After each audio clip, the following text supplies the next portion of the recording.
there's oh my God, a big amount of anger that is accumulated in their chest that makes them become non-objective, which is basically deviates you from being a good scholar or researcher. The more you lose your objectivity, and because of hate or hatred or because of something that accumulates in your chest, you're no longer able to give a free, stable viewpoint. And we hear that Islam is a religion of peace. And yet we see stories like these 3 girls arrested in Colorado, attempting to fly from Denver to Germany and then on to the Middle East to become radicalized in their view. We see the attack on the New York police officers with a hatchet. An Islamic I totally understand. What do we make of those? Thank you. See, all these examples that you just brought, Kevin, you can easily see that these are like almost individual acts. There is no way that's what I was trying to tell you. There is no way that some kind of a radical viewpoints or something that is going out of line can survive in an environment. Those people, unless you are being really trained in some environments that would make you like almost like a monster, acting like what they're doing now in Iraq and the ISIS and whatever you see, these are not normal human behavior, because this has really been in an environment that is much beyond the outside any core teachings of any religion in the world. In the Quran, if you take one text from the Quran, it tells you for those like non-believers, of being like Christians or Jews or whatever, that means you will have to fight. But we will never reach to any kind of a viewpoints unless we gather all these together. The 114 chapters, the full context. Did the Prophet ever, in your view, say, you must kill the infidel? Thank you. See, the infidel. Never. And the only way it was done when the killing was happening against non-believers is when they are involved already in a battle, and that battle is already going on, and it's a matter of you have to save your religion. 191, I believe, of the Quran. Kill them wherever you overtake them.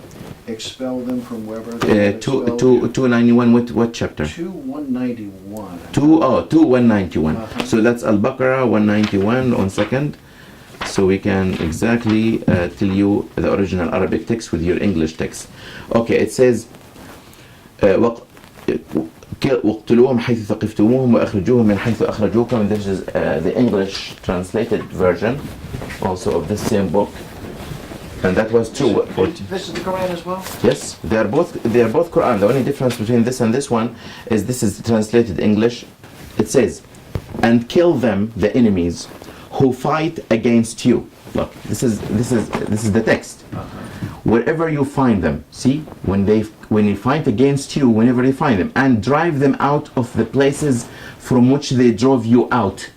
See, and remember that the act of oppression, fitna, meaning to cause problems, is worse than killing. You're sitting at home, somebody jumping in your house and trying to kill you, get you out of your house. Then what do you make of what this? Would you expect? At 47.4, what do you make of this? At 4 what? 47.4. 47.4. 47. When you meet the unbeliever, strike the necks. 4, it says, فَإِذَا لَقِيتُمْ. Therefore, when you meet the unbelievers in the battlefield, look. This is in the battlefield. Yes, see? It's important that, therefore, when you meet the unbelievers in the battlefield for the sacred combat of jihad, strike at their necks. 3,000 people at the World Trade Centers, those people didn't attack anyone. Of course. I mean, why we speak about violence, and why we tell you 73 groups of sub-Muslims, 72 the Prophet is saying they are in hellfire.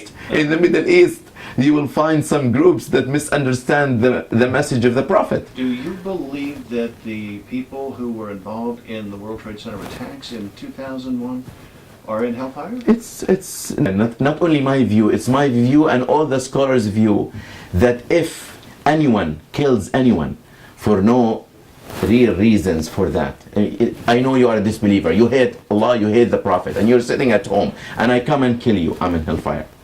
Do you think that Southeast Texans believe that Islam is a religion, that if someone should read it in such a way as to take it quite literally, right, or out of context, right, that they could take a hatchet to someone at Parkdale Mall? And that could happen.